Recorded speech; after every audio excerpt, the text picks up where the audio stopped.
కుండిన రాజ్యంలో యువరాణి ఇందుమతి తన కోట బాల్కనీపై నిలబడి సూర్యాస్తమయాన్ని చూస్తూ ఉండగా బలమైన శాపం గాలులు కోట మొత్తం వ్యాపించాయి. ఈ శాపం మంకీ కింగ్తో ముడిపడి ఉంది. మంత్రముగ్ధమైన అడవిలో శాపగ్రస్తుడైన మంకీ కింగ్ ఒంటరిగా కూర్చున్నాడు.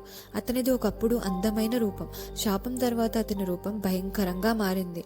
మండుతున్న కళ్ళతో పగిలిన రాళ్ళు వంటి శరీరం. యువరాణి ఇందుమతి అడవిలోకి ప్రవేశించి ఆమె మంకీ కింగ్ ను చూసి దయతో తన చెయ్యి చాచి, "నువ్వు రాక్షసుడవు కావు, నన్ను మీకు సహాయం చేయనివ్వండి" అంది. దానికి మంకీ కింగ్ ఒప్పుకున్నాడు.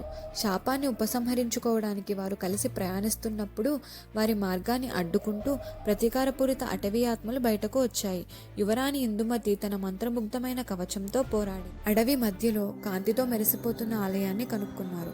జలపాతాలు, చుట్టూ మెరుస్తున్న తామర పూలతో, అద్భుతమైన బంగారు శిల్పాలతో చాలా అందంగా ఉంది. ఆ బంగారు గోడలపై శాపాన్ని ఛేదించే రహస్యం తెలుసుకున్నారు. శాపాన్ని తొలగించడానికి యువరాణి ఇందుమతి తన రాజవారసత్వాన్ని వదులుకుని అడవికి సంరక్షకురాలిగా మారవలసి వచ్చింది.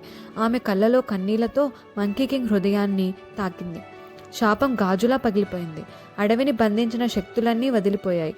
మంకీ కింగ్ బంగారు కవచంతో సుందరమైన రూపంతో కనిపించాడు.